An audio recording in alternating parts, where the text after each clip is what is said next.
Assalamualaikum warahmatullahi wabarakatuh.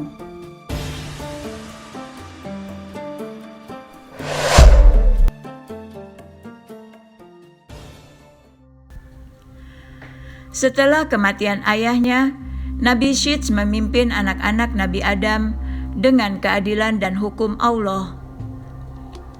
Nabi Syits membawa persatuan di antara orang-orang yang bersamanya. Tetapi setan tidak begitu saja menghentikan rencananya untuk menjerumuskan anak cucu Nabi Adam ke neraka. Kabil memiliki sifat serakah dan sombong, juga memiliki karakter yang keras sehingga sulit untuk bergaul dengannya. Kabil memutuskan untuk pergi ke lembah dan dataran rendah di suatu tempat.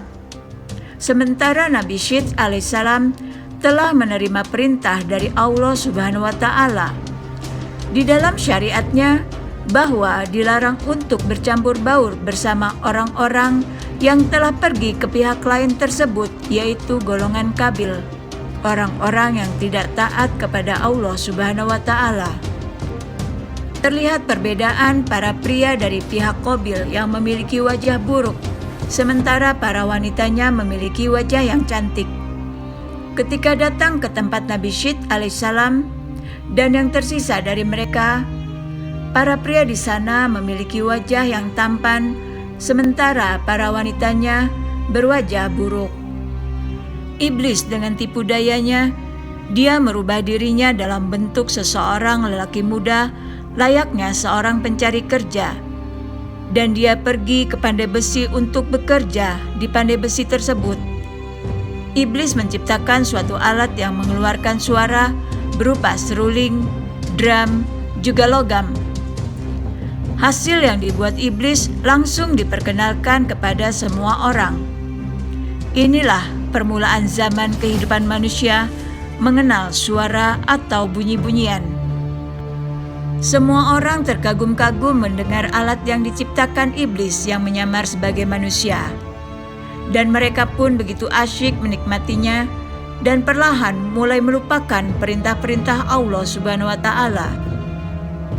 Firman Allah dalam surat Al-Hijr ayat 3 yang artinya, biarkanlah mereka di dunia ini makan dan bersenang-senang dan dilalaikan oleh angan-angan kosong mereka.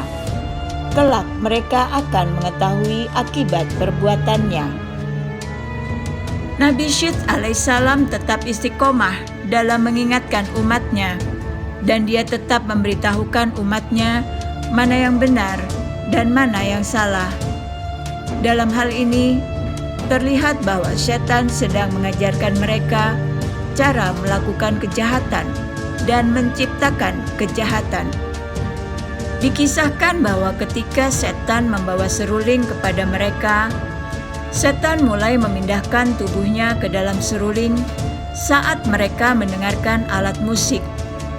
Semakin mereka mendengar, setiap bagian tubuh mereka bereaksi terhadapnya.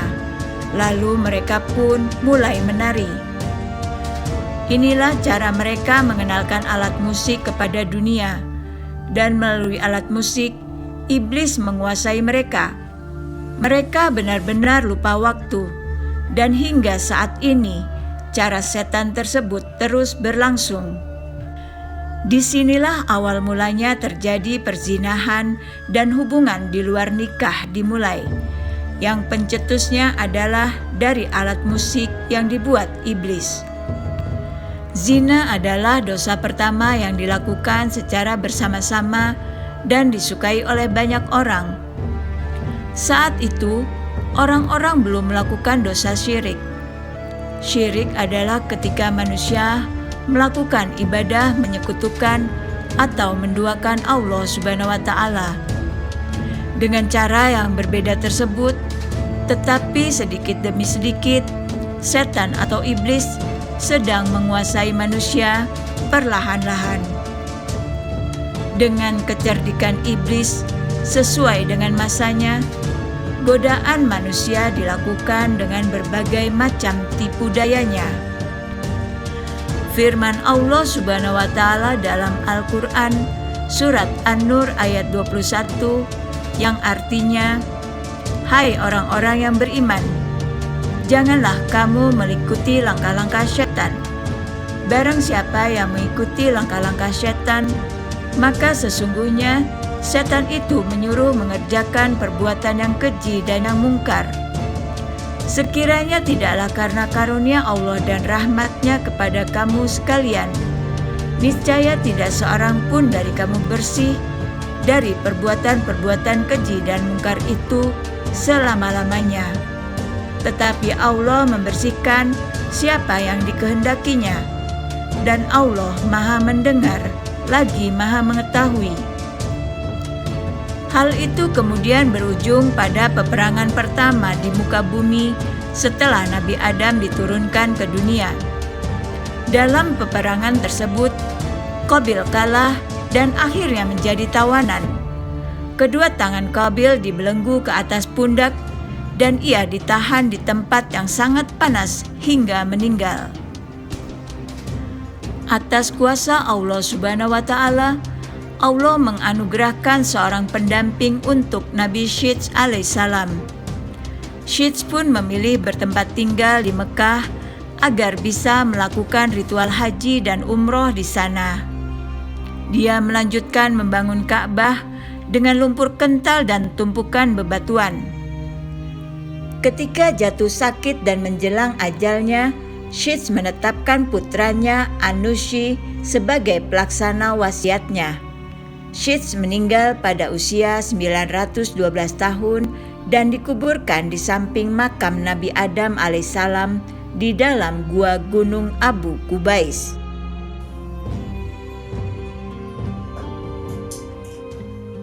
Assalamualaikum warahmatullahi wabarakatuh. Lembaran-lembaran suhuf telah diterima oleh Nabi Syeds alaihissalam.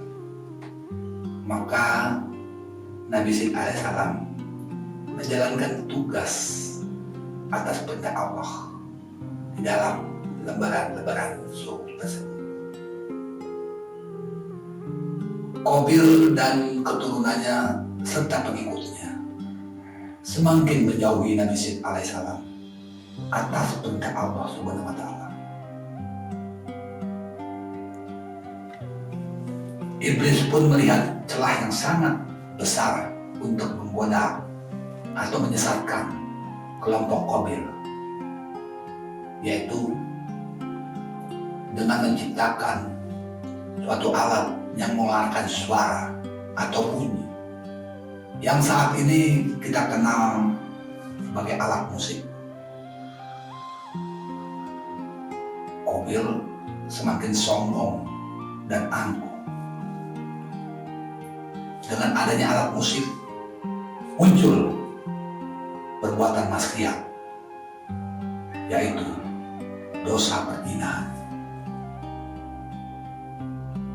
Qabil tidak mau diajak kembali ke jalan yang benar, hingga peperangan terjadi antar saudara. Qabil dapat dikalahkan oleh Nabi Syeds alaihissalam hingga dihukum gantung di panas terik matahari hingga meninggal dunia. Nabi Syeds alaihissalam mempunyai keturunan bernama Anushi yang menjalankan wasiat ayahnya atas perintah Allah. Semoga kita selalu dalam lindungan Allah dalam menjalani kehidupan, dijauhkan dari segala godaan iblis. Assalamualaikum warahmatullahi wabarakatuh.